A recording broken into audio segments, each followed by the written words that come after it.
이번 시간은 정책 현장 점검 시간입니다. 최근 메르스 확산 방지를 위해서 국내 의료기관들이 분투를 하고 있는데요. 네, 해외에서도 우수한 우리 의료 시스템을 주목하고 있다고 해서 찾아가 봤습니다. 연합인포맥스 김대도 기자입니다.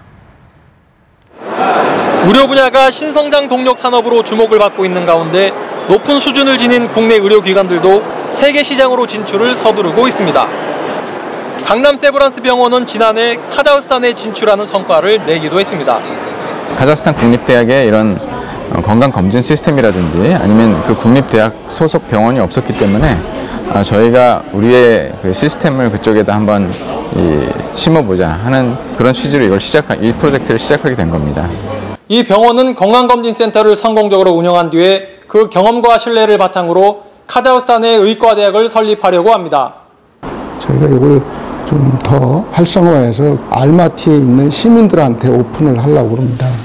그래서 이게 수익 사업이 되면 최종적으로는 이제 500베드의 그 메디컬 센터를 짓고 그다음에 이제 그 알파로비 대학에 의과대학이 없습니다. 그래서 이제 의과대학을 생각을 하고 있는 거죠.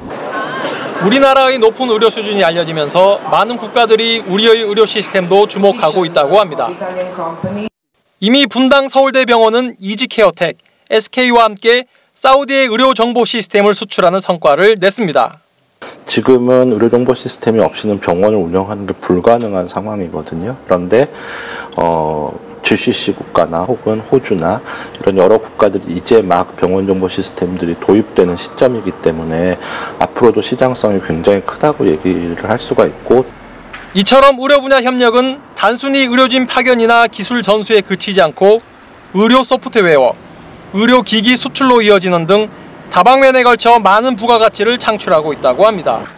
그리고 좀 더 나가면 그 나라의 건강보험이나 의료 체계 전체 시스템을 수출하게 되는 이른바 이것이 K-메디 패키지라고 저희 진흥원에서는 명명을 하고, 우리가 다양한 패키지를 제공을 한다 그러면 상당히 많은 부가가치를 창출할 수 있을 걸로 봅니다.